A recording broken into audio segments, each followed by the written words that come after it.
today I'm sitting here with Tony, and please introduce yourself. Thanks, Lilian. It's lovely to meet you. Lovely to be online with you.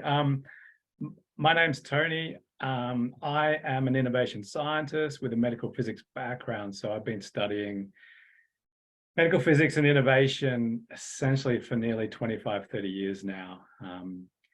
And in that time, my role has been to look at the new science, evolving science, and to look at how do we shortcut that journey from the new science in the science journal straight from the academics into applications that people can just, therapists and doctors, medics, psychologists can get their hands on and make a difference to people. So that's kind of my background as an innovation scientist, is translating that raw science straight from the science journals and then translating it into the hands of clinicians, therapists, and so on. So and so recently I've been doing that.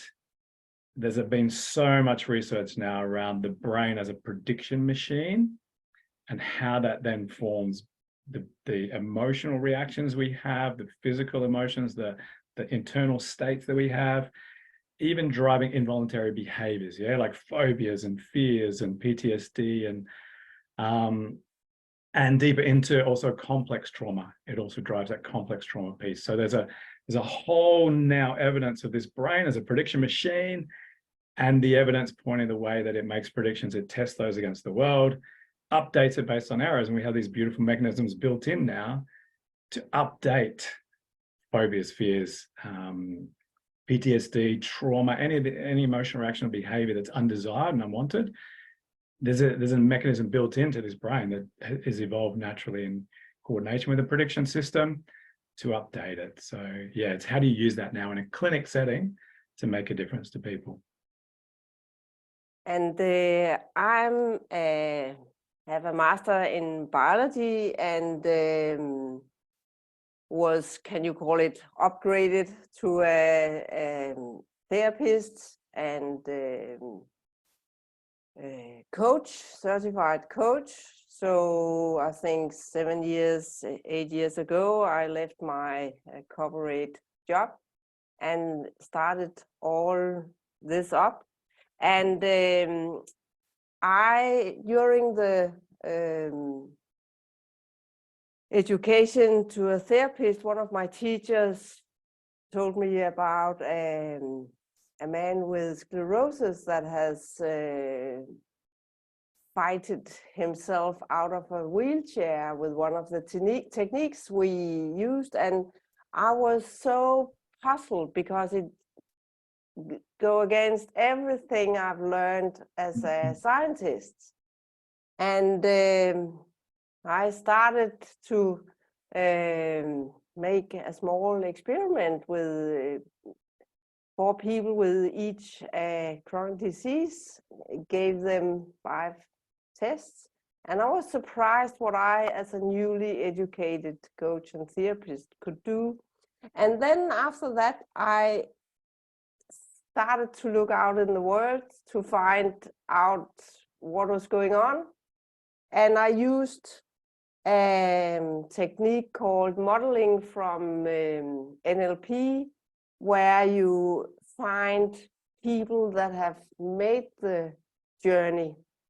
So I looked through a ton of course, studies and YouTube videos, but also these survivor stories with people that have made the journey from very sick of a chronic disease and towards close to healthy. And they had all long list of what they have done, and immediately there was nothing in common in these lists, just long listings of everything they have tried. But reading more and more, I finally could see a pattern in these. And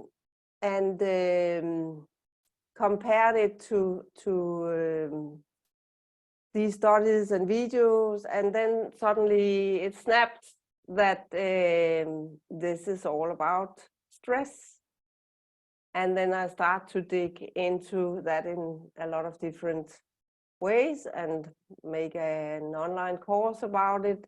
And I'm now helping people with chronic diseases, mainly people with Parkinson's, to become better due to my findings. So you can say,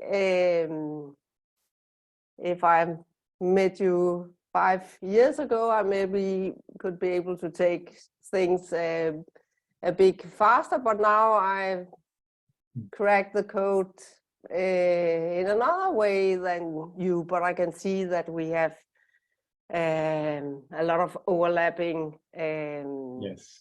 And that's the beauty about this, because regardless of where you come from, if you are a client, if you are one scientist, another scientist, looking into this alternative way of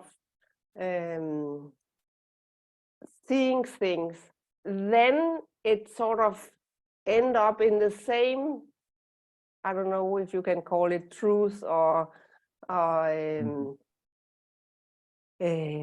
theories. So your theory and mine are pretty close to each other. Yes, I would imagine they are, right? Because we're working with the same system. And I was curious because you mentioned 5 years ago and science. Now, if we talk about science, I think is quite abreast of this stuff. If you look at the right science and not kind of stuck in the past science, kind of and you know, people to think about it is Gabor Mate, right? I'm sure you're familiar with Gabor Mate's work. Yeah. And the science that he presents is very clear, right? There's no doubting. So when we talk about science, I almost believe that these models you spoke about, you know, the guy healing himself out of the wheelchair, these are the kind of the widely held but outdated science concepts people have about the brain, about the body, about those things. Now there's such a different understanding of how the brain connects with the body, how the body talks back and the brain listens, and together it forms these responses to the world and these actions. So, you know, when you talk about science, I believe science now is abreast of these changes, able to make sense of these changes. Oh, I'm really glad to hear that, because working with people with chronic diseases, I think science is a little stuck there, because you have the clift, do we call that, between what is mental and what is physical. So I haven't really met anybody. Yeah. I have met a lot that sort of are able to make that jump, that it's actually connected 100%. Yes. Look, the new science of the brain now fully confirms that. When you look at the rise of this understanding of the brain as a prediction machine, but the information it uses is the sensory, the extrasensory. So yeah, the extraceptive, the external, eyes, ears, nose, but also the internal, right? It's listening to the body at every moment. And that internal response carries more weight than the extrasensory in a lot of cases. So look, the science is, I think, pretty clear now. The interoceptive experience, the proprioceptive, so the feelings you have in your body, those sensations, map into the brain. The brain makes sense of those. And that's a pretty clear and different understanding of the brain to, I think, this mental and, emotional, cognitive and emotional and limbic and separated, right? Now, when you look in these directions, they're actually part of one system. There's one brain now, and this one brain is making predictions, right? How am I going to feel? What am I going to see? What am I going to hear? It's testing those against the outside environment. And if those don't match, then it's got a couple of options, right? It has to get them to match somehow. So either you change your action or you change your model of the world. So there's these update systems built into this whole interoceptive brain system. So yeah, when you talk about science now, I think we spoke before we started recording, the old model of the brain, cortex, limbic system, lizard brain, it's a very old and outdated one that's been proven. It was known to be wrong 30 years ago. It's come from just observations that kind of fitted in with, how we like to think about ourselves as humans and reason versus passion and those sort of old traditions. But the new understanding of the brain now is more of a prediction machine, testing predictions, updating predictions. And just to give you an example, I came across a really nice book about grief the other day, and it is all based on this understanding. The brain is predicting what it expects. It's predicting based on the expectation. So grief, you've lost a partner, you've lost someone very close and special to you, and your brain over the tens of years you might have been together has mapped the world together with your partner. So they describe grief now as the updating process, as those internal models now meet the real world, right? And it keeps, one way to think about this, have you had this experience? Recently I was in Slovakia, very different culture to Australia. We flew home, and we were there for 5 weeks, with the language, the food, the people, the culture, and come back to Australia, and it's a massive shift. And for the first few days, my brain was predicting, I'll wake up in Slovakia. This is what it's going to be. The people we're going to meet, right? This is how the brain works. It constructs that world based on what it's used to expecting. And so, the first few days, my brain went through that, and finally it got back to Australian culture, lifestyle, people. Grief is the same process. Yeah, I can't remember her name, neuroscientist. She's been studying for a lot of years. But now this is the move. Most of the science now is understanding these processes as predictive processes, as updating processes, and now helping grief in terms of updating those internal models of the world. So we've been used to talking about internal models, and now we're just applying them to predictions and updating those. So yeah, I think it's really curious, this I'm really happy to hear that at least one part of science is catching up, updating, because have you met scientists that work with diseases, that you can call, we have called physical diseases? Have you met anyone? Because even Gabor Maté do not touch a lot into that. Have you met anyone that make the connection that it actually is also the case to these predictions? Severe diseases, yeah?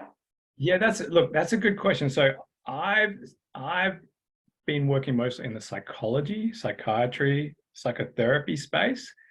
In that space, there are many, many, many. It's a massive growing, like PTSD is now understood in those terms. Anxiety is now understood in those terms. There are these models applied to all these psychopathologies, depression, and so on. So there's a massive wealth of evidence in the psychology area.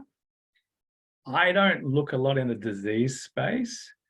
What I have come across is a doctor, a medical doctor, just trying to think of his name, who chronic pain is now understood as a predictive process. Yeah, and I can tell you it's the same with Parkinson's, sclerosis. I've worked with a woman with something called burning mouth syndrome, and I'm pretty sure they say that it's valid for 90% of all diseases as well. So the only thing we need to get rid of the mental, physical nonsense. Doesn't apply. it doesn't apply to the body and the brain, right? Working You together. cannot take and operate out the happiness of you or the sadness. It's sort of all over. So you cannot Yes. separate it like we Yes. in the old model thought. Yes, I totally agree.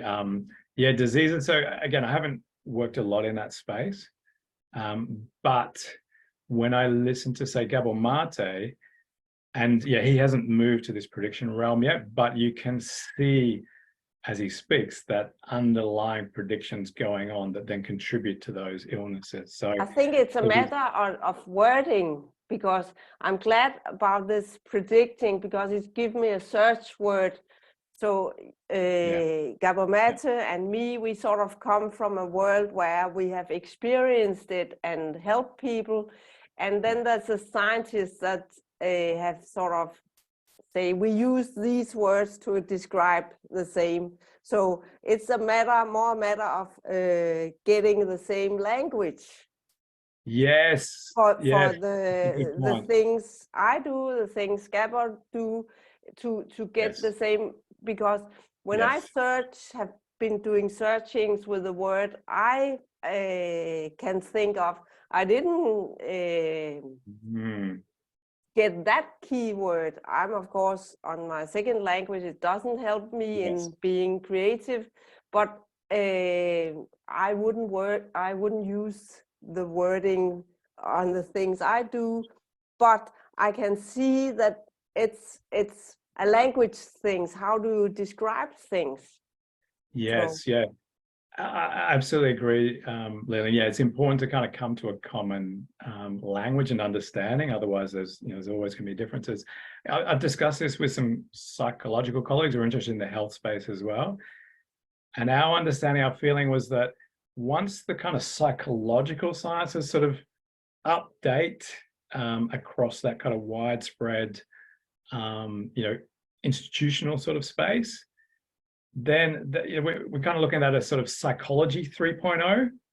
If you think, 1.0 was kind of like, Freud or someone just having a theory, right? No, not a great deal of science, a lot of observation. Moving to, people like Peter Levine or somatic experiencing, where there is now an observation, but also some science to support it, but it's a slice of science. And my colleague Philip Lowe was talking about psychology 3.0, which is now when we understand in this model, right, where things make sense, you now have a different option. You rather than go, this technique seems to work. Why does it work? We don't know. Let's find out. Let's try and get some science to explain it. It's like, well, if this is how the brain works, it updates itself if the predictions don't match. How can we use that to then provide a therapy that takes people through 3 simple steps, and they update their behavior, their emotional reaction, their level of stress. Yeah, and it's done at the brain level that generates the stress, right? So if it's not being generated, it was like a car with a wobbly tire, and you're trying to drive the car straight, but the wobbly tire keeps pulling you off. That's like the stress, right? If you take it to the garage and get the wheel aligned, which is the equivalent of changing these predictions, now it's not creating that emotional stress system anymore. Now that the car drives straight, you don't have that stress response. So the body stays in a healthier condition, and then there's less opportunity for disease, right? It's more able to repair itself without that extra load. I think I have, if to go into that metaphor, I like metaphors because a lot of people are visual. So having a metaphor and just to give my take on it, being on my second language, I cannot be very, very detailed in my opinions. But if you have this car with this wheel that's wobbly, you can say that's sort of the mental thing, the trauma that's causing that. But when maybe the wobbling was not so big, so this car needed to go to repair when it was a teenager or a young adult, then driving with a wobbling car for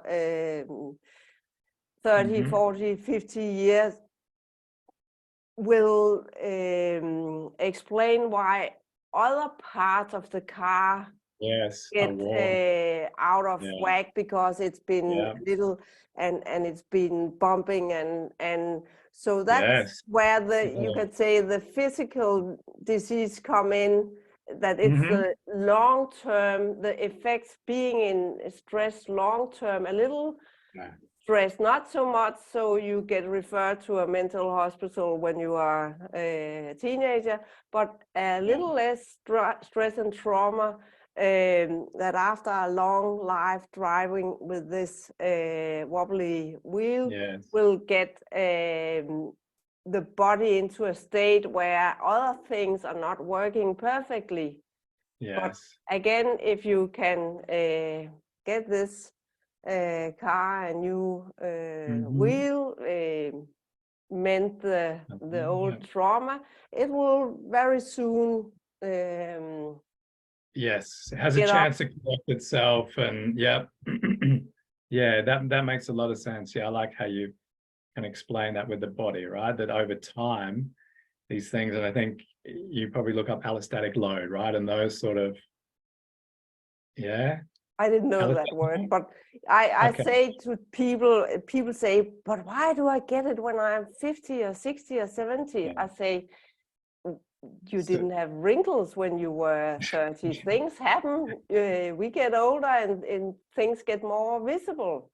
So, so the concept you've described is known as in the science literature, it's called allostatic load.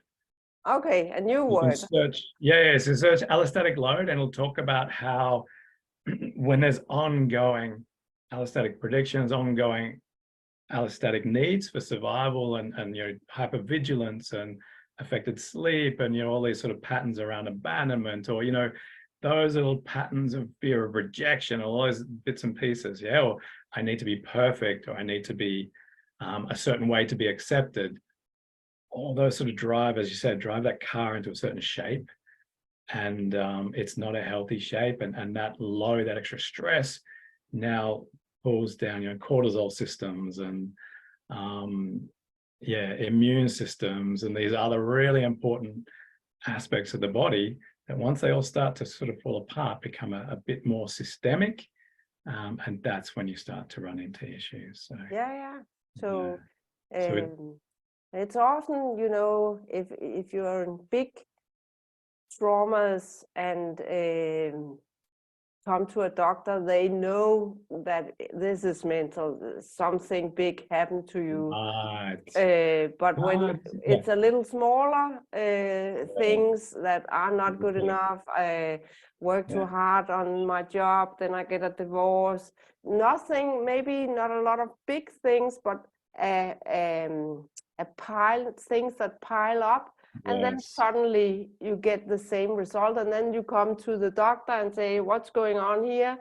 And unless you start crying and speaking up about all these problems, the doctor say, okay, this is a physical disease, we'll send you to a neurologist and figure out. And I think that's it, right? That there's an understanding now in the science literature how these things play out over time. But as you said, it doesn't seem to have crossed into the medical fraternity yet, that these small traumas, and even most people don't consider them, I think this is the key, most people don't consider them traumas, right? To feel like you were smacked as a child and you had to comply, most people see that as normal, right? But now in the science literature, it shows there are so many repercussions of that type of parenting, of controlled parenting, of abusive or controlling parenting. There is so much evidence now in the literature that kind of tracks how that, it's almost like, you're familiar with the ACE score, right? The ACE studies, and it's almost like that on a slightly lowest level, or even that sort of one ACE, a couple of ACEs, or even just sub ACE. But those play out like the ACE study just shows. It's so easy. The younger you are when you experience things, the harder is the impact.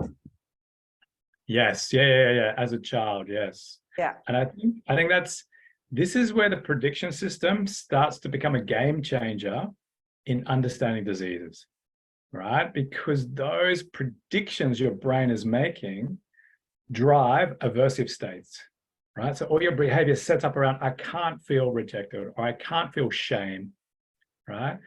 Because this is what's been conditioned into me.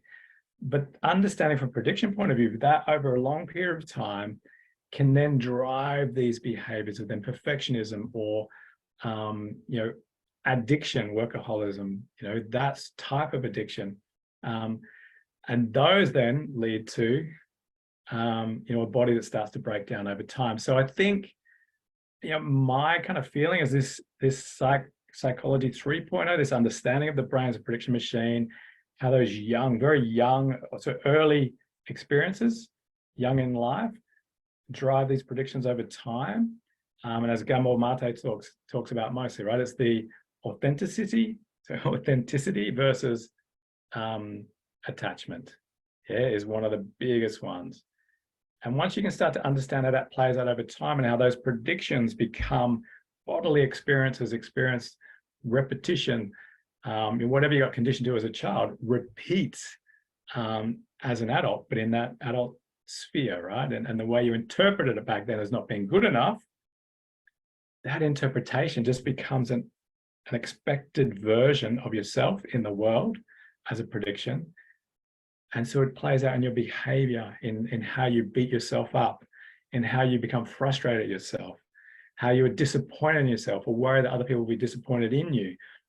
Those are all predictions, and they've come from these early childhood experiences. So when you look at them as predictions, now you can see, there's a link to the past, and not just a link, but actually a difference in the present that we can use to help the person update, right? Because you're not that child, you're not in that environment anymore, you're in a new environment with new skills, you've learned much more in that time, plus you have access to a larger cognitive abilities. So you can actually allow that to create updates in those predictions, and then you don't have the experience of not good enough anymore. You don't have the fear of disappointing others. You now have a different prediction, in your car, in your tire, that goes, I can be straight, I can fail, and it's okay. It's not a shame. It's normal, natural shame, but it's not conditioned to rejection anymore. I don't need to fear being rejected. I can always accept myself. If others don't accept me, then that's up to them. So your whole behavior start to shift. And you can do that through this prediction system. And I'm sure, the way you work as well, right, with people, it shifts those perceptions, it shifts those predictions. And once you've done that, now you don't have that stress load, you don't have that fear load. So is that sort of your experience, Lilian? Is that what you have this word with prediction. My word, the way I figured it out was the term body memories. Right. So when you experience something dramatic, when you get some high feelings around that, or of course accidents where there's physical traumas, then this body memory influence your future in a way that if any of these sensory input that reminds you about what was going on is triggering this body memory, then you can say you start to predict. But in my terms, it's so fast that you cannot, of course, if you're going to a party and don't like some part of that, you can say you're predicting, but they can be very, very fast. So fast you can hardly call it a thought. And I think it's what? No, it doesn't. A prediction doesn't start with a thought. It starts with an involuntary response. Yeah. Thought comes later. Yeah. So it's these body memories that kickstart the process, and you can say, I've got the new word, the prediction mechanism here.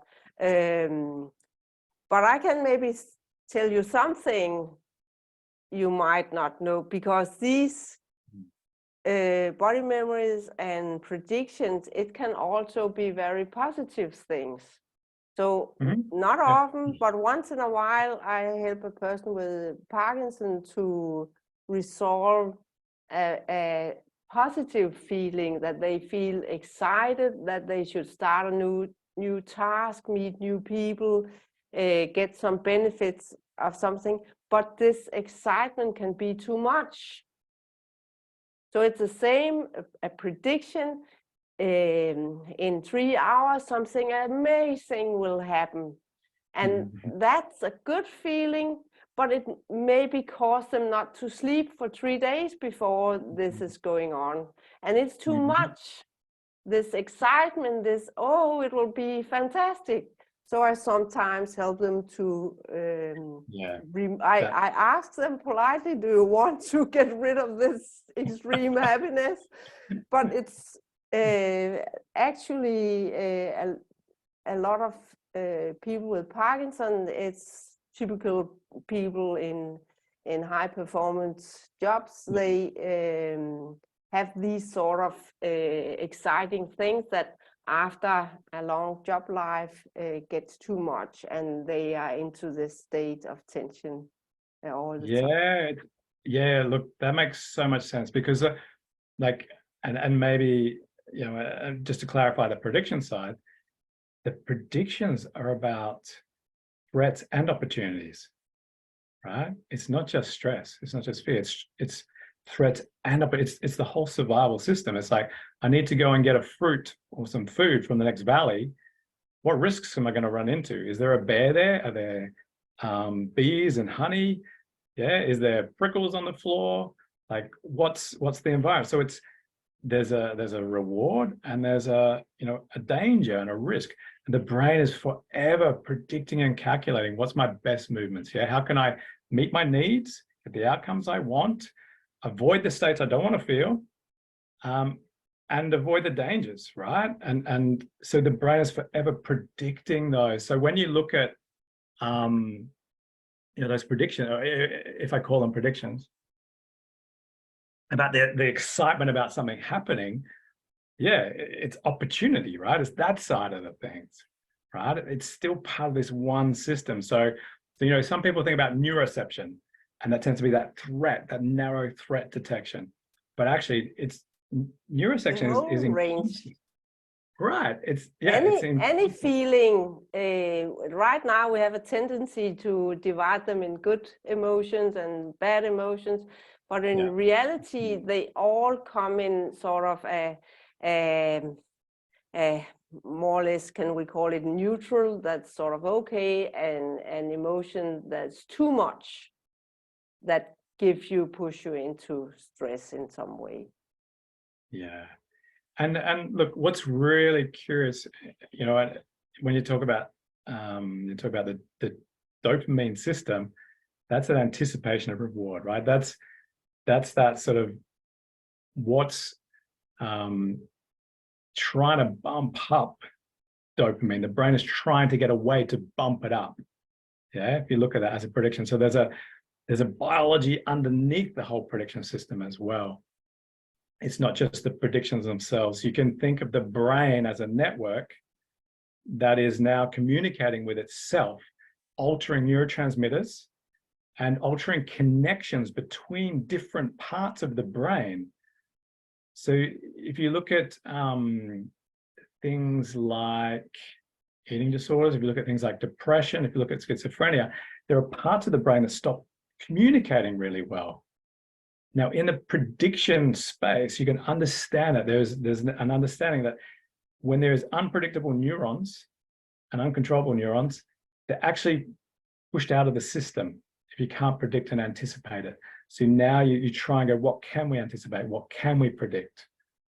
Yeah, and those neurons are favored, those connections are favored. So yeah, there's a whole now understanding, not just a psychological or understanding, but a biological understanding of the brain, changing neurotransmitters every moment, right? Changing the receptors that are available, changing the communication between the neurons.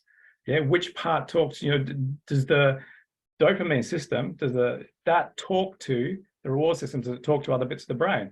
If you can't rely on rewards, it actually gets shut out.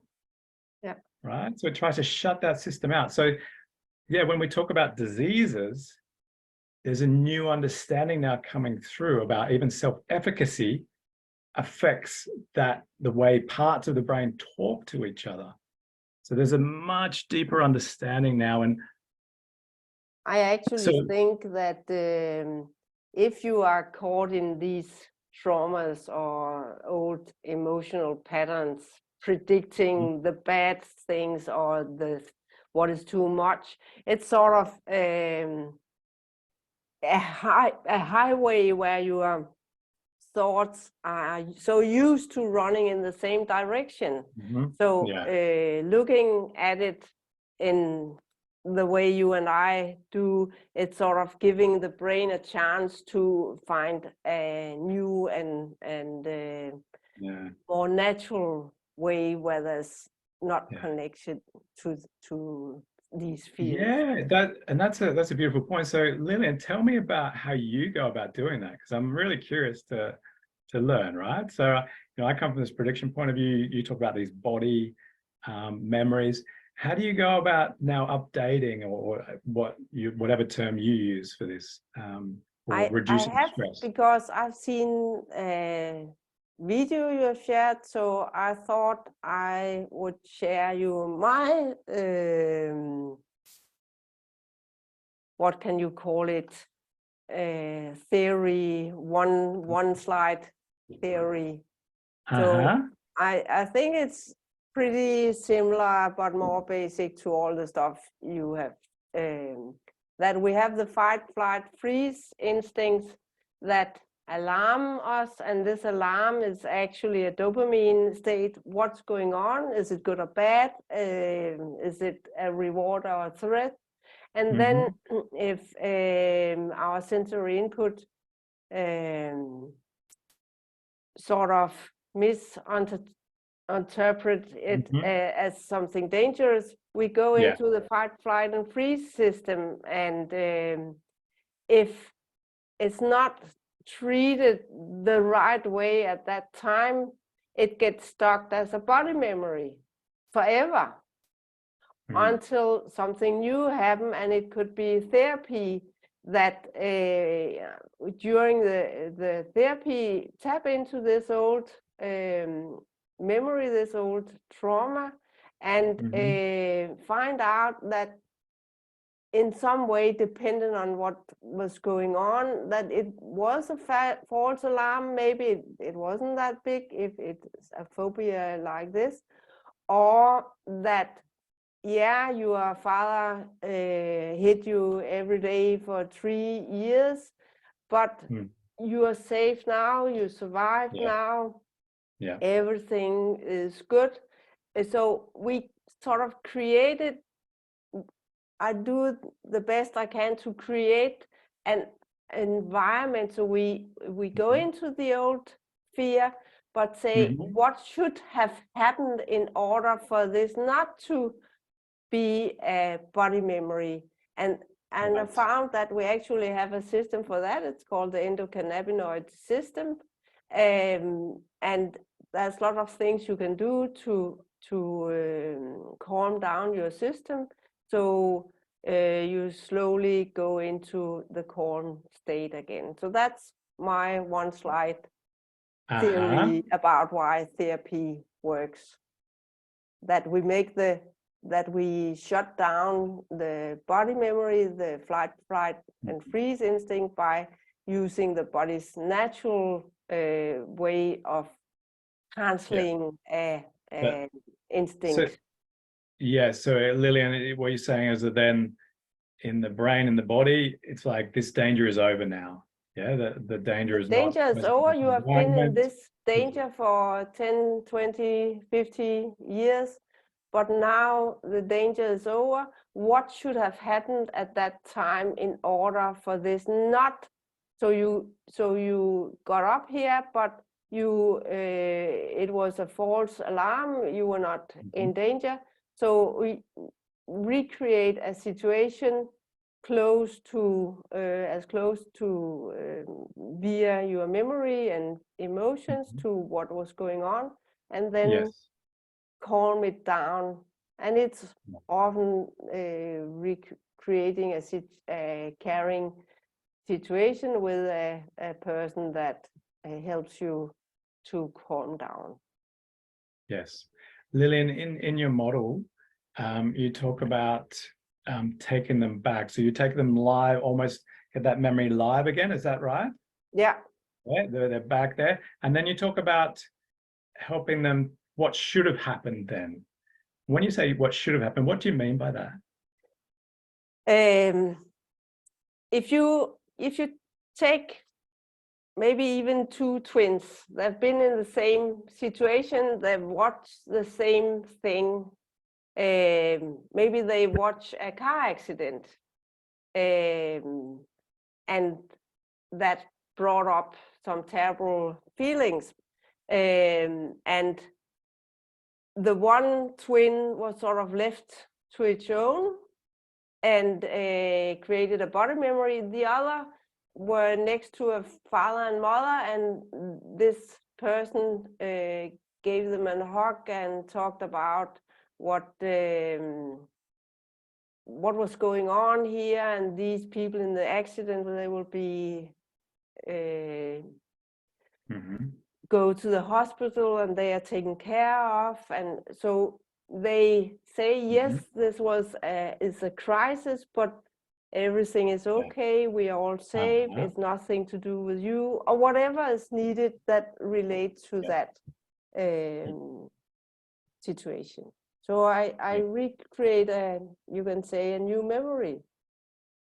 Yes, and you almost change the meaning of the old memory. You change the reaction to that memory. Is that right? I mean, I think it's how you are wording it. It's a more philosophical discussion what's going on. But the brain cannot tell the difference between what happened at that time and a new happy ending on that memory. Yeah, and so how do you use this? So how do you use this with so based on this, there's a lot of overlap with the understanding the brain as a prediction machine updating itself, and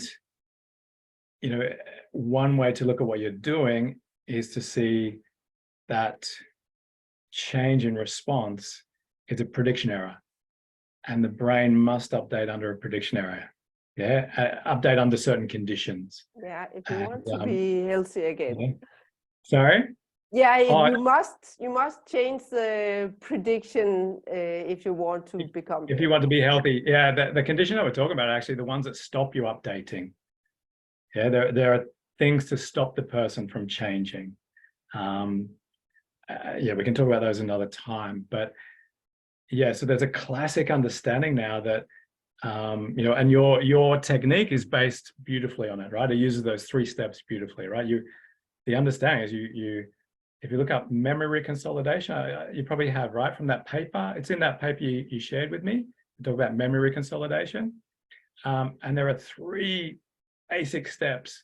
Bruce Ecker is probably the leading person to look at, and he's come up with therapeutic reconsolidation process. But those 3 basic steps from a prediction point of view is, 1, you activate the target, right? And that's what you're doing. Activate that memory because it needs to be live. It needs to be in the body. Yeah, actually experience in the brain and the body, that whole representation. And now right? You can change it when it's there. You can change representations. You can change meanings. You can change bits and pieces, endings, and so on, right? So that change piece is the prediction error or incompatible information, or it doesn't match what happened in the past, right? It's that updating information.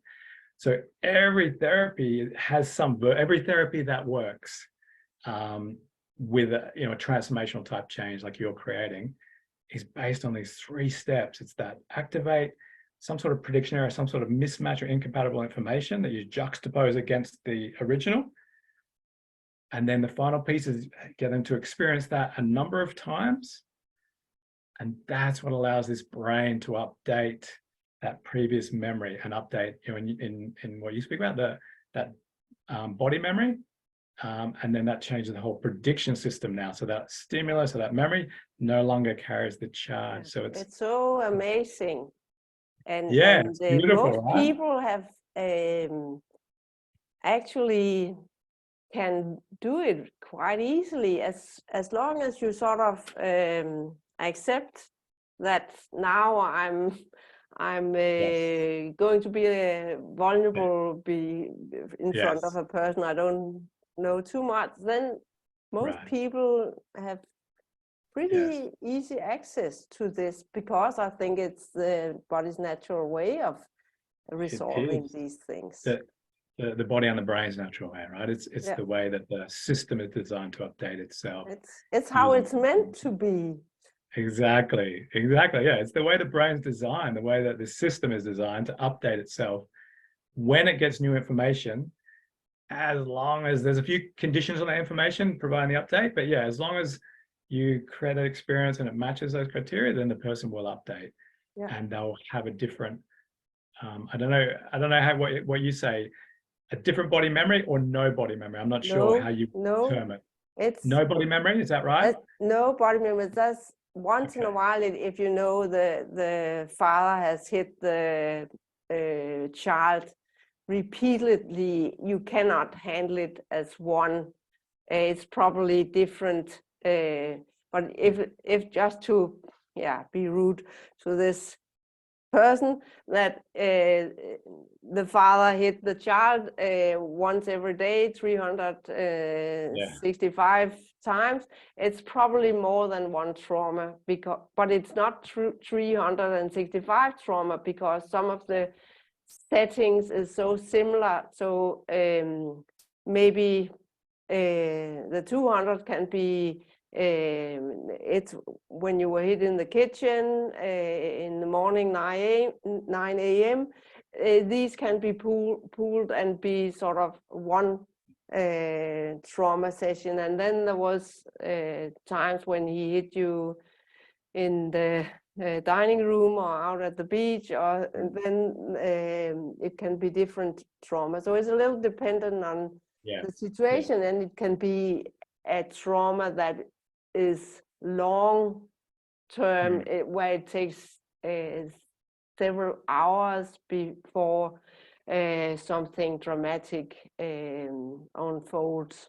But in general, it's one trauma, one episode of intense emotion. You can clear it out. And the funny thing is, people cannot remember it afterward. They can, maybe they have a note in a book, but it's sort of gone because they know they were in this situation, but it's not a big deal. It's not a big deal. Yeah. That's a beautiful moment, right, for you as a therapist, but also for that client to go, wow, this thing has been bothering me all this time. Now it's like, wow, it's not. But it's bad for business, because why it wasn't a problem. Why? I don't really understand why I went to this therapist, because it's never been a problem. Isn't that fascinating? And to me, this kind of speaks to the predicting brain, right? And because that it bases and there's a fantastic paper just published in Nature. And part of our reality comes from just the level of the signal. So if it doesn't produce a signal in the body to be heard back, it's not a problem, right? And so the whole brain machinery goes, it's not a problem. So you see these beautiful transformations of people, as you said, right? They have this issue, like whether it's been shame for decades or fear of humiliation. And then within a session, they're like, I don't even know. It just seems silly to me why I was worried about it, right? It's not an important issue. Let's move on to something else, right? So you see these absolute transformational changes. And the reason I believe for that is this prediction system updates. Yeah, when you look at the prediction literature, what you'll see is that they talk about the memory as a bridge to the present. Yeah, the memory, so that the brain's trapped in a black box of the skull, right? It has no access to the outside world. It only has the senses. So if you change that representation, that information, if you change that response in the body, now the brain sees something completely differently to what it saw before. So now it used to see shame as the most scariest thing. It's just neutral. It's just neutral, as if it has never been there. Yeah. And the response as if it's never been there, right? So that shows that memory system contributes so much to our present day experience. And when you rewire that memory system, when you rewire that prediction system, you rewire people's present moment. And then, you know, from your point of view, that's that whole stress now. We talked about the wobbly wheel. That's that wheel being aligned, right? And now the car can run much more smoothly. Yeah, it can come corner. to a better state. Yeah, absolutely. Yeah, that's beautiful. So when you work with something like Parkinson's, or any of these other sort of longer term conditions, what's your experience for sort of the rewiring of those on a deeper level? So I don't know if I understand exactly what you're telling, but what comes to mind is that the difference between a young person being in a car accident, or a father just died or something, they have it's not fault, but they know exactly why they are in this situation. Here you have people, as I told, with a long life of smaller, they can have bigger issues as well, but a long life, so it's more complex in the way. And that was my question. So rather than, you're not just working on individual memory now to kind of shift that, you're working on, well, what are you working on, I think is my question. What are you, and what results are you seeing from that? You can say I make sort of an interview with them. I have a diary that I give to them where they note down where during the last week they have a peak in symptoms. Right. And because they maybe have 20, 50, 100 of these, what I call body memory, or you call predictions. Yes. If we remove one, it's like take a drop of the ocean, cannot be seen or heard. So we cannot do it randomly. Instead, I use find out which situation are most annoying, and it's often something being out in crowds, meeting new people, having a task next week that you have some concerns about. So if you Wednesday have a bigger tremor than the other day, I start digging down what was going on in the Wednesday. I joined a new hobby, so I need to meet some new people there. And okay, what's your you can say prediction? What's going on in regards to you meeting new people? Oh, they can, a typical one. They can see my tremor, so I get embarrassed. I think that they don't like me, or now we're going to talk about my disease all the time. And then I'm being very nerdy to finding these small moments. And we dig into these, and next Wednesday, that is not a problem. Maybe some other thing is a problem. So I use the symptoms as my guide. Nice, yeah. Because if I just say, okay, what happened when you were 7 years old? I was bullied and it was terrible.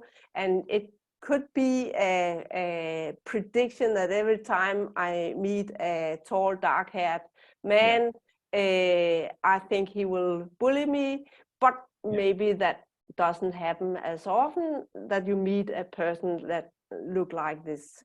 person that bullied you at that time. So it makes no sense to take, even it can be a big trauma, but it makes no sense to take it because it's this drop in the ocean.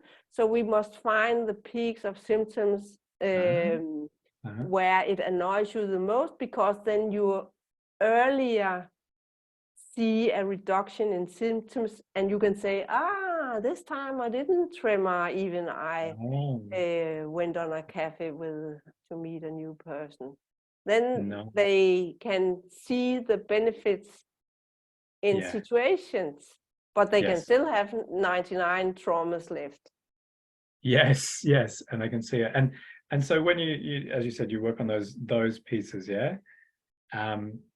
and so if we go back to your one slide model, tell me, when you work on those pieces, you're doing this one slide thing, changing the false response, is that right? The false alarm? Are you doing that sort of work? So taking it situation-wise and symptom-wise instead is the trick, you can say. To be the detective and find the connection between the tremor Wednesday, where there was a peak that was bigger than the rest of the week, and reduce the connected prediction. And then next time we meet, I ask again, where was the biggest symptom last week? And then it was Thursday where they had they met their mother-in-law, and then we dig into what's the problem there. Yes, and that's nice. And when you do that digging, Lilian, does the past crop up? The past. Do they, so not immediately. Not immediately. They can see that they have this mother-in-law and she was complaining why they didn't do this and that. And then I ask, have you tried that early on in your life? And then we sort of dig into that with more, can you call it, traditional coaching methods to find. And it's often, not always, but often that it was the father that did exactly the same. So we use it to jump, find out which situation create the bigger tremor, which emotion were present there, and then we jump to the original trauma. Right, jump in time, and then work on that space. Because I don't know, more than 9 out of 10 times, it's based on something going on early in life. Yes. But it could be, there's a lot of people with Parkinson that has a ton of job stress. Right. So it can be produced later in life. Yes, just from that intense load. Okay.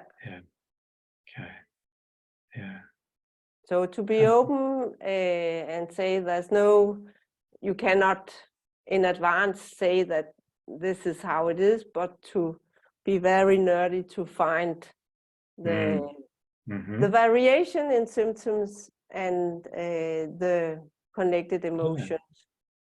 And look, it sounds like a really nice way to do it, right? You're as you say, if you think about a chronic condition, it's not stable. There are triggers, and that was one of the first thing, I heard this sclerosis, where we all think of it as this chronic condition, and then one of the test person was a person with Parkinson, and I could see with my own eyes that now it's nearly not there. Now the tremor is big, so it's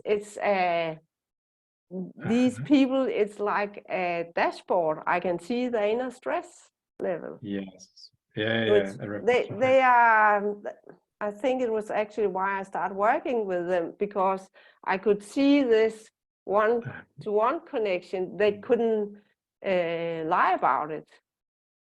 Yes. So it's like if I, after let's say we've used 1 hour to calm them down in some way, and they were not having this tremor, and then suddenly the hand start again. I say, what are you thinking on right now? Oh, it's wow. because I forgot to do this and that on job. So Is that right? So it's very responsive, is it, to their current?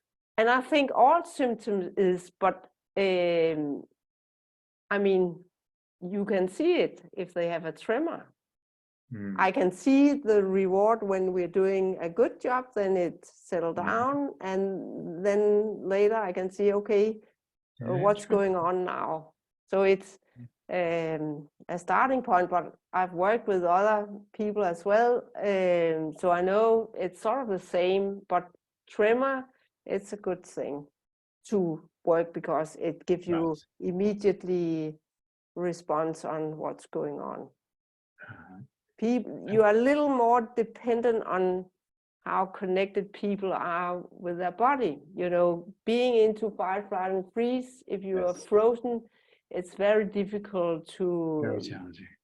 to feel what's going on, because that's the whole idea of freezing, that you shouldn't feel any pain when the tiger is biting That's you. right. Yeah. What do you do in those cases, Lilian? Again, there's no sort of rules, depend, and some people have access sometimes and not other times, but I use EFT, emotional freedom technique, to establish the connection. So after some session, people have easier and easier access to what's going on. So it is so simple. If they cannot feel their body, they are in freeze. If they can start feeling the body, they are partly out of fight, flight, and freeze. And if they can't, they haven't any symptoms. Yes. Yeah. Yeah. It's important that that body feeling state, because that's part of the feedback loop to the brain to say what's happening in the world. Yeah. And if you don't have access to that signal, then the person tends to get stuck in a story or a content, right? They're unable to actually pass by that event or update it or change it. Yeah, but if you are in your instincts, you are on an automatic, just running the same old story again and again. And if it's repeating or predicting, it's a matter of words, but that's what's going on. You cannot see a new solution. You cannot think creative. You just do the same way as you did when this body memory was installed. Yes. And part of, that one slide therapy you spoke about, and if we were to kind of map that onto, the therapeutic reconsolidation process or transformational change, it's like activate the target, memory, learning, prediction, emotional experience, whatever it is, and then create a prediction error on it, like a mismatch to it, a piece of information that goes, well, this can't be as true as I imagined, right? And then get the brain to see that a few times from a few different directions, like your experience of going, oh, the danger's all over, or it's a false alarm, and the brain updates. So when you're frozen, it's very hard to even feel this piece, let alone then feel something else to get this update. So yeah, somehow you need to bring that person back into that experience and back into that, build up those skills. So you can say the biggest problem is that it's not one person that died, it's not one accident, but it's a whole long life where we must take. So it can be tiny, small things that you have never expected to be a problem that can cause you an awesome tremor. And things that you even you take for granted about yourself. Most people say, this is just me. But actually that's an accumulation of stuff that happened to you that you're responding to. That's not actually, for example, all the personality tests, a ton of different models, but it's actually dividing people in which prediction patterns they have in regard to other It's Yeah, so fascinating. We think it's carved in stone who we are and how yeah, we are in the world, but it's not. If you really, right. really use the time to dig into one of these Yes. patterns, you can change it. Update.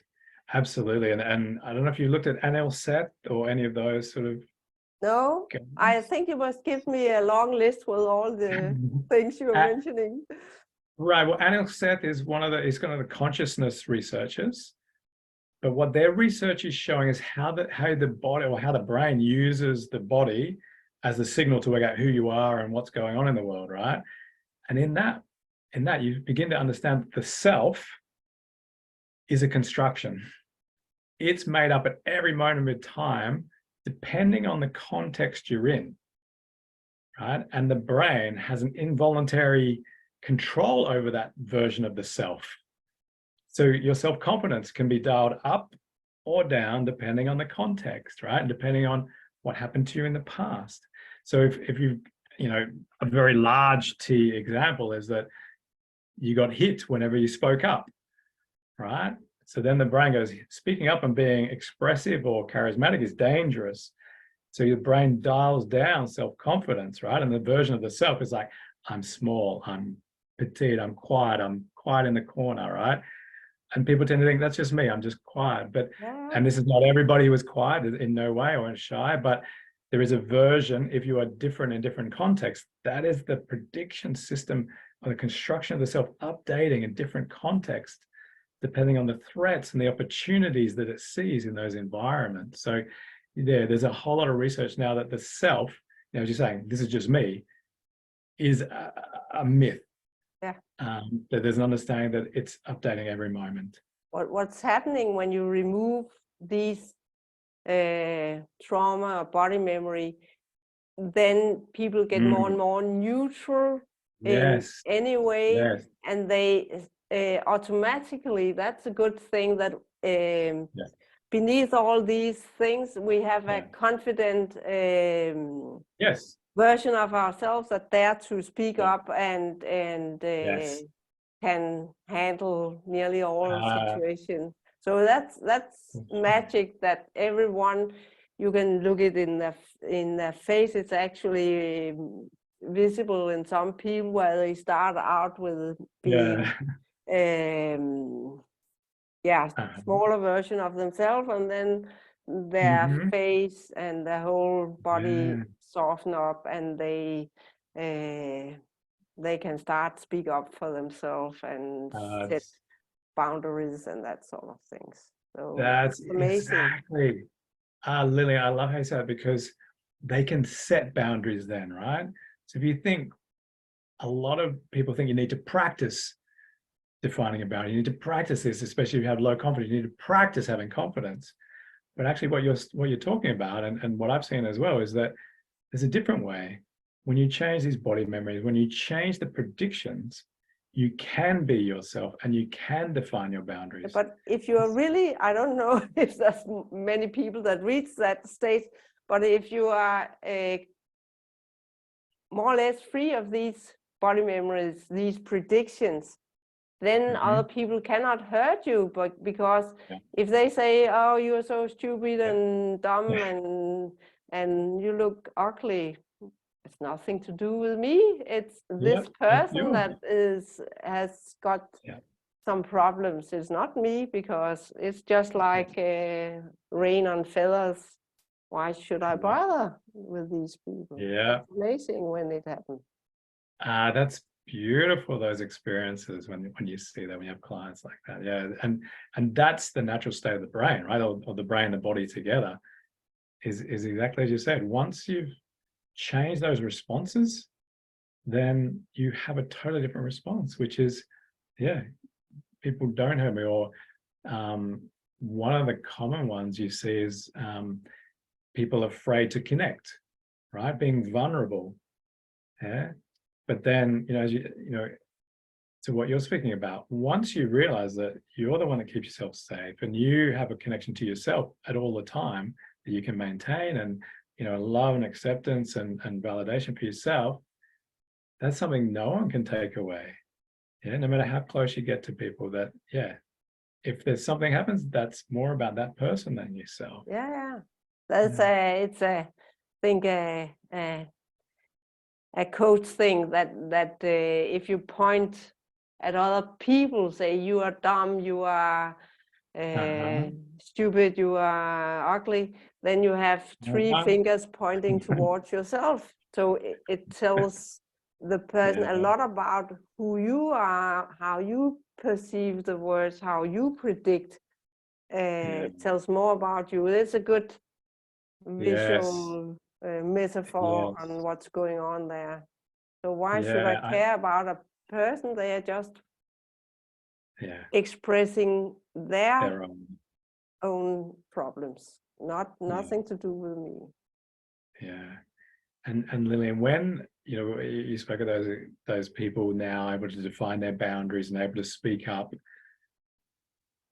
is it that you do a lot of coaching to make them do that, or is it just it's the main thing emerging. is once you change, it just emerges, right? Yeah, it's depending on how many body memories they have.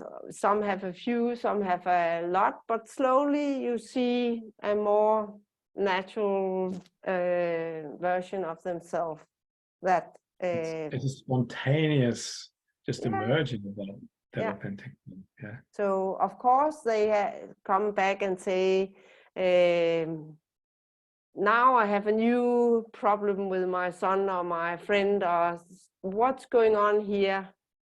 But then we do the same, dig into what was the feeling or the symptom, and did you experience that? So it's more a matter of that you just find one more stone in the pile of trauma. Actually, that's one thing that's is a problem in coaching, because let's say most people have plus 50 body memories and traumas. So if I remove one, they'll probably have a sort of an empty corn feeling for minutes, hours, and if you're lucky, a couple of days. But what happened? Then the next trauma come, and it can be even worse because you haven't experienced these emotions before. So if you are used to be jealous, for example, and you remove that, and then the anger comes, and then whoa, it explodes, and you have never experienced yourself in that direction before, and then you say, oh no, things are getting worse, but they're not getting worse. It's just, and it's sort of, we cannot cope with all problems at one time. So when one is reduced, you're triggered in some. But just to take an example, if you are fearful going to a party, you stay at home, and there's a lot of these body memories that are not triggered. But if you can find, it's often more than one, but if you can find the culprit here, and why this person can go to the party, but what happens? Then they meet new people, and a ton of other things are triggered. That's exactly, it's sort of, people say that it's one step forward and maybe two behind, but no, it's not. It's actually you going forward, just digging into many steps. Absolutely. And in my experience, there's the kind of those protective ones, keeping everything out, and then as you open up, then with a little less defense, but a bit more sort of safety, and gradually they're moving towards your own vulnerability and sharing from there. So when people get to that deeper vulnerable stage, then they can make connections, right? But early on, they're so worried about no one's going to accept me, or if I do this, I'll be rejected, or those type of predictions.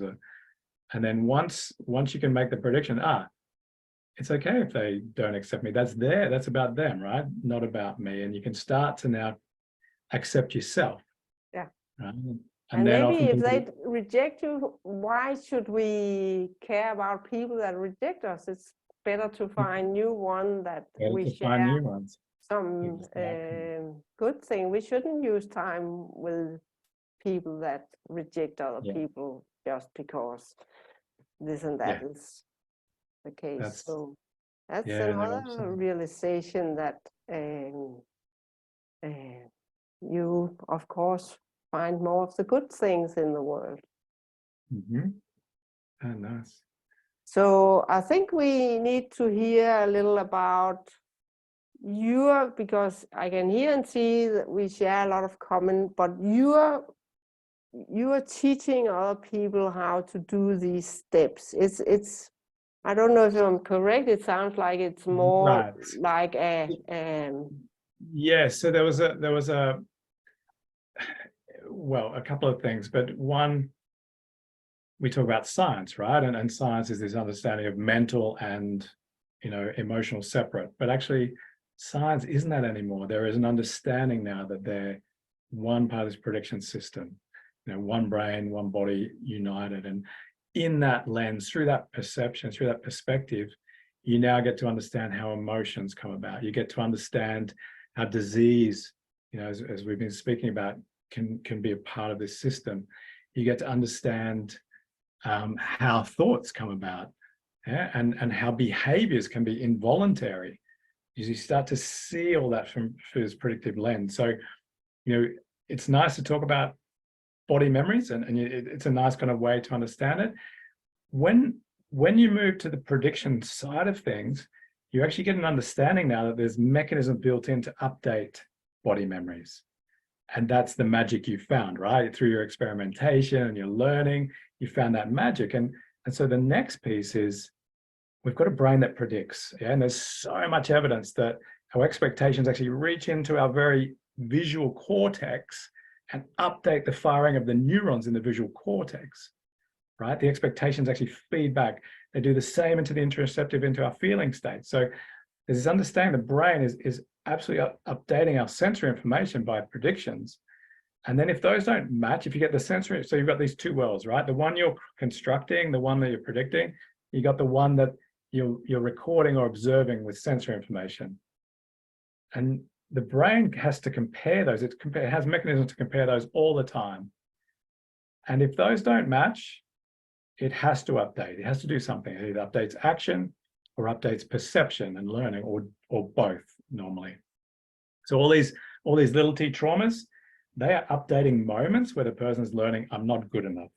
Yeah, if I do this behavior, I'm going to be rejected, right?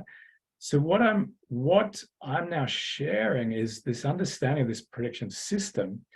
But there was something you said earlier, that's there are thousands of ways to change, thousands of therapies. Yeah. Underlying every single one of that gives transformational effects, like you've been talking about, there is a single set of steps. Yeah, a single set of steps. And that's what every single therapy that's creating these transformational changes is this. You open the target prediction, whether it's EMDR, you open the target prediction, whether it's like yourself, you open those memories, yeah, and the learning. Then you create a juxtaposition, a mismatch, a prediction error on that. And the predicting brain has to update. It can't have incompatible information, right? I call it the hot potato moment, the hot potato effect. The brain has inbuilt into it a way to make predictions, a way to test those against the world, and then this gate, a gate that either allows updating predictions or not. So you might work with this client and they might try and see a new way, but they go, oh, Lilian, I can, but, right? That's this gate, yeah, the change gate slamming shut. And there's well understood mechanisms now for this change gate. So anyone that's worked with someone and have gone, look, I know what you're saying, but, yeah, I understand flying is safe, but, right, I cannot get on an aeroplane. Or I understand what you're saying, but people are still going to reject me, right? There's this change gate that locks the expectation that they have about the world, themselves, or others.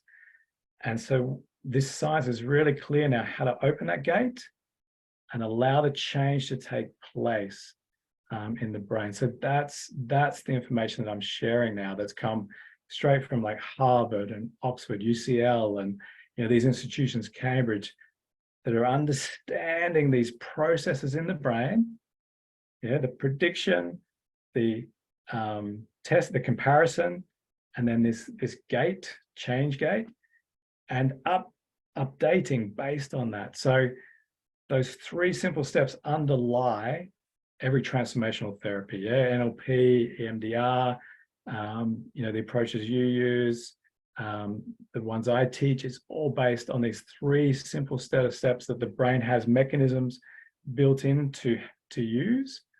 And so that's the information that I'm sharing, is how to understand people's responses through this lens of prediction.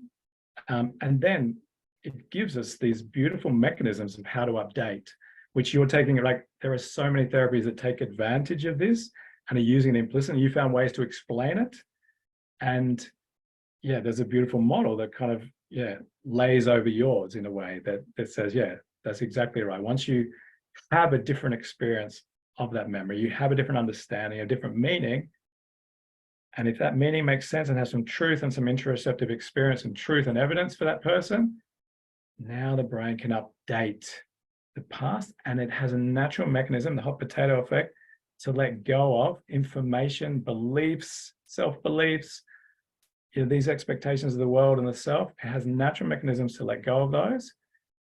And the behaviors, and you've spoken about that, right? The behaviors totally transform. It's not a problem for me anymore. I don't do this. I don't have that response anymore. So this is well understood from a brain-body connection now. And so that's the piece I'm sharing, because I feel it's such a valuable piece that therapists understand. We're all united in using this.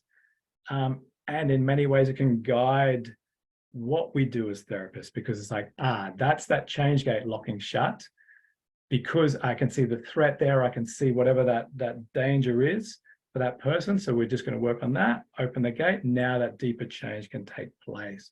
So that's what I'm kind of sharing, is that science that understands what's going on and how therapists can use that now in their clinic to make sense of what they're doing, but also, if they're not using this, to then update and actually start to make these transformational changes. As you know, right, Lilian, it's a remarkable way to work with people, to see these, and the clients are so grateful to have these changes and these experiences. So I feel it's such a valuable way to update this widespread understanding of the brain as a cortex, as a thinking machine, as a limbic and a lizard brain.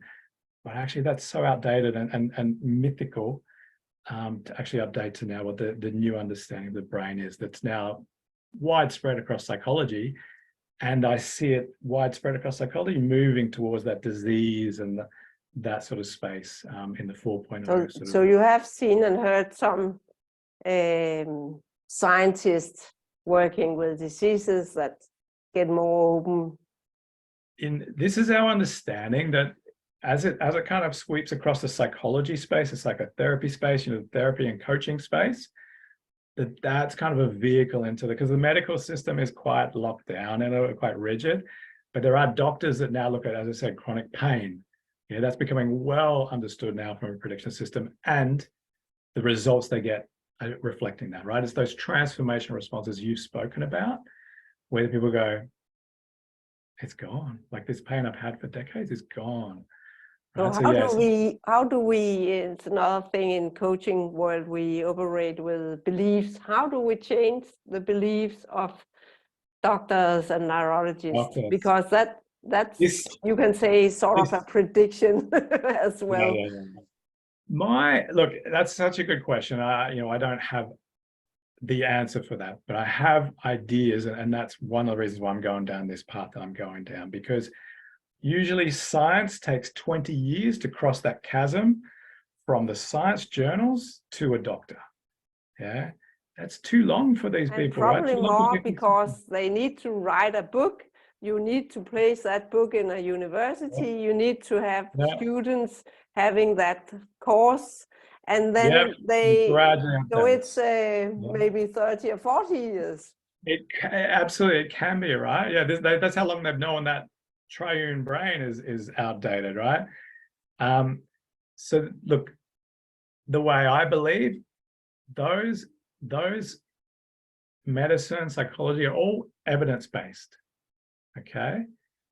Now, what I feel is important is to question the evidence they are using, because this is what the brain used to update, okay? If people update their beliefs based on evidence, but based on a prediction error, in my opinion, it's this new science, this new model of the brain that has a wealth, it's got 20 to 30 years of understanding, yeah, of once they've started imaging the brain, rather than observing behavior, now we have these ways to measure what happens, right? So this, we are still, a lot of the disease model is still stuck in that behavior observation model and this outdated one, right? With the brain imaging, we now have a completely new understanding of these mental processes, of behavior, and through this predictive lens, we can now account for these behaviors. We can account for these types of predictions that drive this long-term stress and allostatic load that, you know, the car goes off course and wears out. So we can start to now, at least in the psychology world, have that. So the way I'm going about it is producing this evidence, you know, from the science, making that as concrete as possible, and delivering that into the psychology world to help it become widespread, right? And you know, in the coaching world, in these areas where once that happens, I think it's more important to spread it in the doctor's world and yeah, exactly. And this is where you know, I've been speaking about the brain carries two worlds, right? The world is expecting and the world that is observing, right? And doctors are expecting the old traditional world, right? What's going to start to happen is all around them is going to be these shifts. Yeah, I talked about grief, right? And updating the neural maps. They're seeing people healing from these things, as you're doing, right? They're starting to get their mind to shift. There's a whole new understanding of what's happening in disease, and what's happening in the brain, what's happening in the body. And eventually, I don't know when, Lilian, but eventually, and if you get the early ones into this model, they'll be able to update. Yeah, so I kind of see it as the updating system working naturally across these, you know, that's how the brain works, that's how people work. And then we get it into the institutions and into these do you know how bad it is in the doctor's world? I have a client that is free of his Parkinson diagnosis after therapy with me. And wow, he had a scanning some years ago. Then he was lucky to have a new neurologist after I worked with him. And he said it was strange that he didn't have a tremor because I've removed some pretty bad childhood trauma. And nice. Then he sent him to another scanning and he was free of Parkinson's. And he was asked to step out of medication. What do you think the doctor's conclusion was? The first scanning must have been wrong. Yes, this is it, right? This is what we're facing, and I have another one just to. He does that for the first person, but as you do more, yeah. But I mean, I'm having clients all over the world, so it's a bit difficult. But you know, they're not curious. What happened? Have you been doing something? And then he could talk about his alternative way out. Yes. That's another one. I have a faith that she will be close to. She could sooner or later get a clean diagnosis. And when she is becoming better and better, the doctor do not write it down in her journal. Wow. So these beliefs are enormously strong. Yes. So they sort of, I didn't see it, it didn't happen, it's an outlier, it's so, yeah. And you know, if you have a cancer disease, go to the doctor, they tell you you have 80% chance of surviving and 20% chance of getting back to good health. In Yeah. Parkinson's and other chronic disease, no statistic material exists on how fast you decline, if anyone sort of stay the same, or if anyone become better. They're not doing it.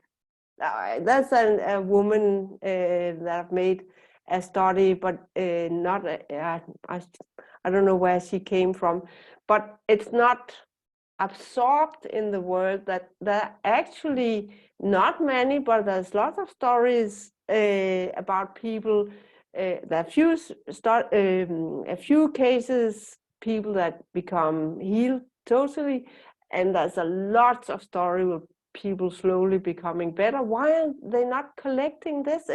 It's amazing. It should be all over the newspapers, because Yes. then they could do exactly that I do and you have been doing, digging what's going on here. Yeah, that updating step. Yeah.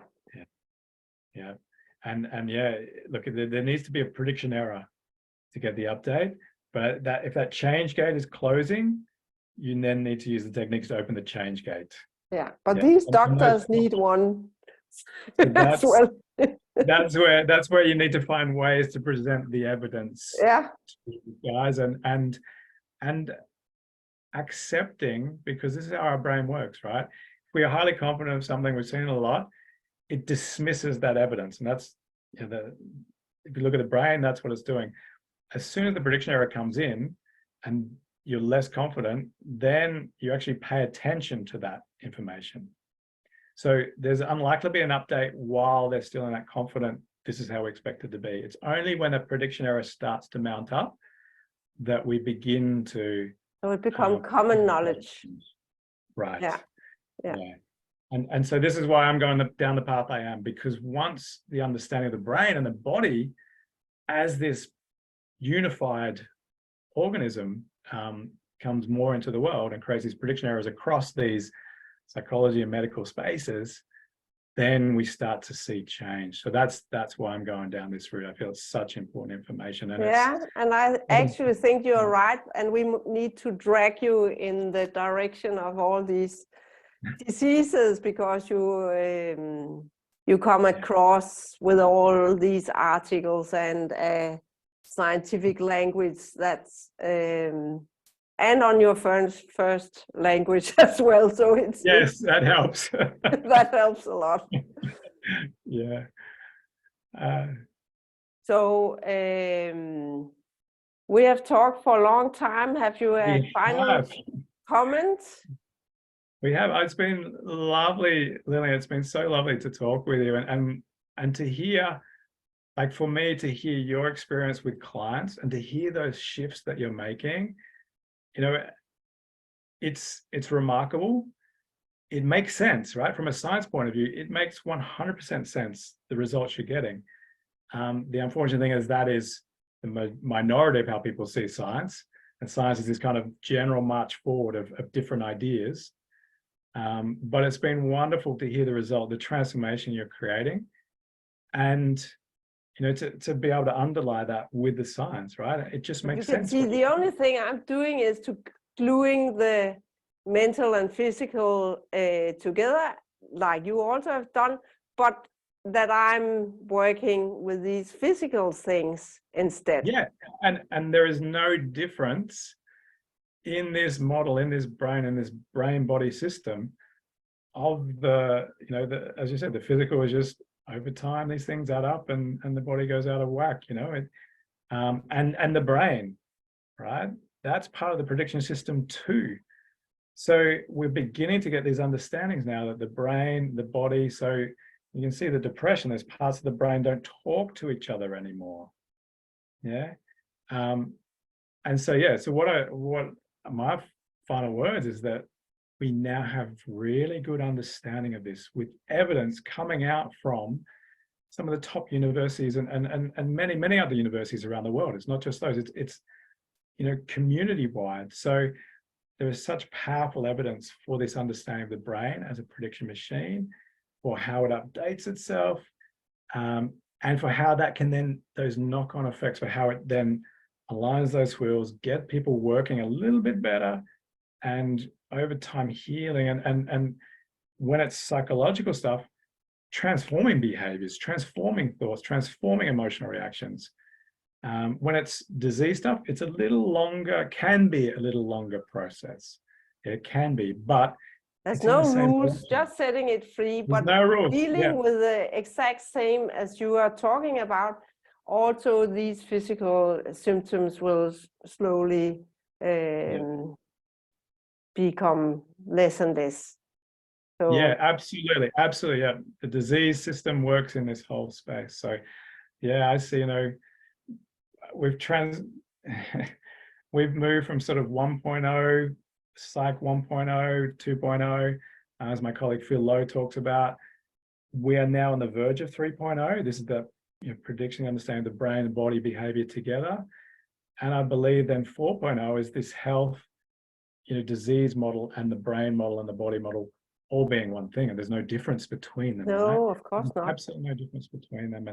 And the funny thing that old idioms are describing it, so we have the knowledge, we've just sort of forgot it.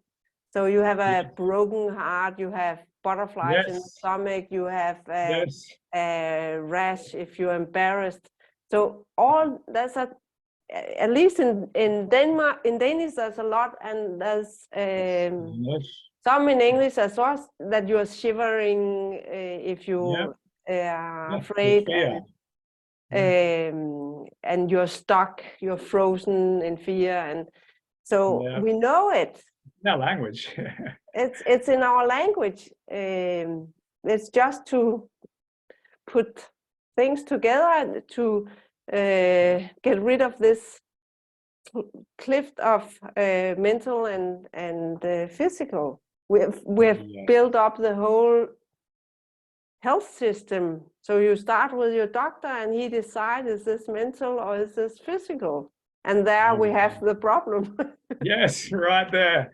Absolutely, because they're both. Yeah. Yeah, also both. No. So I think we'll end up, and maybe we'll have more talks. I think. Yeah, it's been fascinating. It's fascinating to hear it from the other side, and for me to get some words so I can start doing some search for other sort of articles. And I'm sure the internet is so big, so you can sort of get lost.